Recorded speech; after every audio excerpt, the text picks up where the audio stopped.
Good morning, vetted VA community. My name is Hammer. Today is March 6, 2024. This is your mortgage rate update, your mortgage market update for March 6th, 2024. And welcome. If you're watching on the replay, do me a favor, go ahead and give us a hashtag replay in the comments. That lets us know that you were here. Also, if you have any questions, we do monitor this post. Go ahead and ask your questions or share your thoughts. I would love to hear more about what you have to say. So with that said, let's go ahead and jump into rates and talk about what's going on. We're going to start out with the rate recap. Remember, this is not an offer to lend. When we talk about rates, we're talking about averages and generalities. You always want to make sure that you are shopping your rates. So rates last week were basically unchanged from the week before. They actually got worse through the beginning of the week, Monday, Tuesday, Wednesday, but then improved Thursday and Friday to end of the week, basically unchanged. So as you know, mortgage rates can move day to day, sometimes even during the same day. We did see some day-to-day movement, but basically by the end of the week, things had leveled off. Now, VA rates generally are in the mid to high sixes, depending on your credit score and your unique situation. If you want to get a rate quote, remember you should always shop around and you want to make sure that you are dealing with a professional. So you could check out vettedva.com and find a vetted professional in your area for either a real estate agent or a mortgage professional.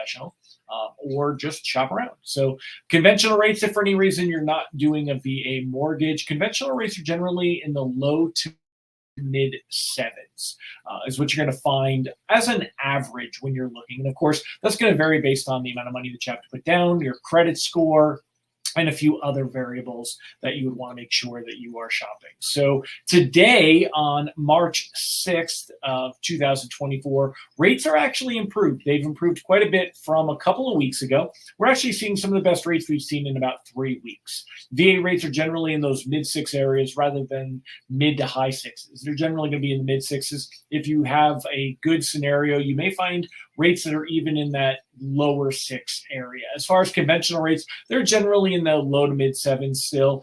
You may find that with points, you may be able to get those down into the 6s. As far as where do things go from here, let's do a little bit of a rate forecast. Over the next 15 days, mortgage rates could improve further, but we're going to need some help. There's a lot of economic data coming out, specifically on Friday of this week, on March 8th. We're going to get the Bureau of Labor Statistics releasing the jobs data. They're going to release non-farm payroll, which is how many new jobs are created in the market. They're going to release the wage data as well as an unemployment reading. So they do a household survey, a business survey, and they come up with all this different data. Now, I think that this week we're going to see that the data is going to show some weakness in the labor market. I think we're going to see some revisions to last month's report. Last month on February 2nd, we got data from January. And the problem is the first report that comes out for the year, it always has a new seasonal adjustment. And they take the regular reading and they adjust it. They use different variables, different factors. And last month's report totally beat up on interest rates. They actually started that whole landslide of February, seeing mortgage rates go up through the month. So this time around, I think we have potential to see mortgage rates actually improve depending on how that data comes out on Friday. This week, we also got some other labor market data. We got ADP private payroll data. We also got the JOLTS report, which is from the Bureau of Labor Statistics. It is a job opening and labor turnover survey. Neither one had a big effect on mortgage rates. They're helping a little bit, but not too much today. But it's really Friday's data that we're going to watch out for.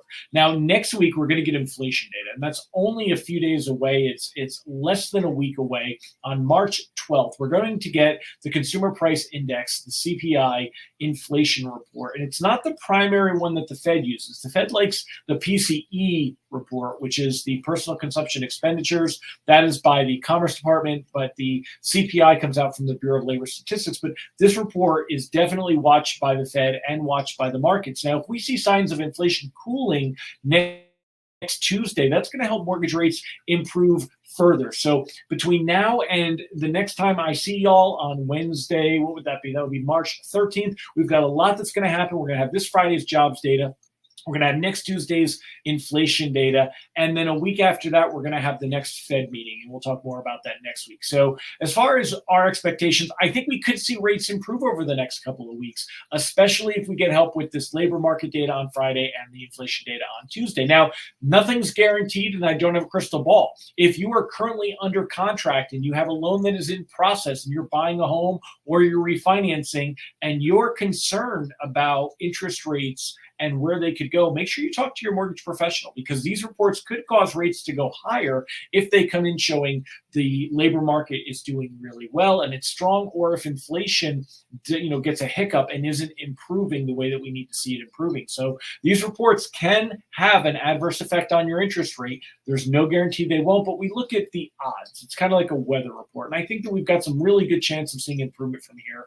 And if it were my loan, I would be willing to take that risk, but you have to do a risk assessment for yourself and decide exactly where you stand. And you also want to make sure you're talking with your mortgage professional. Again, if you're currently under contract, if your loan is currently in process, how much wiggle room do you have? Because depending on your income and your debt ratios and how much money you're borrowing and things like that, it could have an effect. So make sure you do check that out. Over the next few weeks, though, we're not likely to see rates drop tremendously, but we're also likely to see them move at least a little bit lower. The worst rates we saw were back in October of 23. I don't think we're going to get near those levels. It looks like we have capped out recently within the last week and a half ago. That looks like we kind of saw the worst rates that we were going to see for a while. So hopefully things continue to improve from here. If they improve, it's going to be on the expectation that the Fed is going to start cutting rates sooner this year than expected. Originally in December of last year, we saw some really great mortgage rates. That was on expectations that the Fed would be forced to cut rates as early as March of this year. At this month's meeting, markets now know that economic data showing a strong economy, no reason for the Fed to have to cut. The labor data coming in strong as well. The Fed doesn't need to cut until they see signs that the economy is doing poorly, that things are slowing down, and until they feel like they've really stepped on the head of inflation and make sure it can't come back.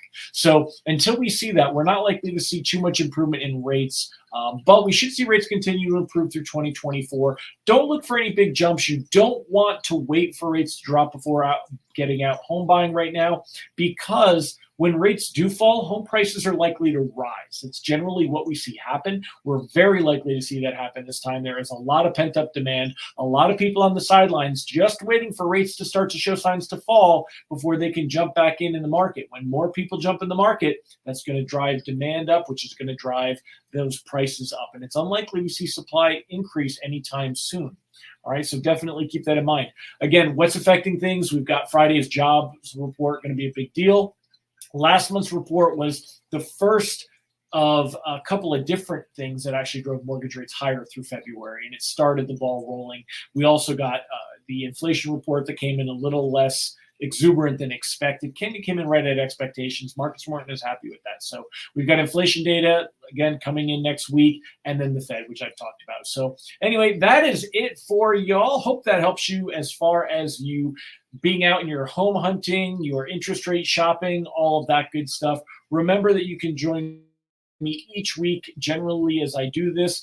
Generally, you're going to see these released out on Facebook at 12 p.m. Eastern, 11 a.m. Central, 10 a.m. Mountain, 9 a.m. Pacific. Also on YouTube, on the VetaVA YouTube channel, the VetaVA Facebook group. If this does help you, please, in the comments, make sure that you let us know that you were here. Let me know that you are watching. Let me know that you want this rate information, because we need to know you guys and gals, that you folks out there care about this. If you like it, let me know in the comments. Always appreciate that.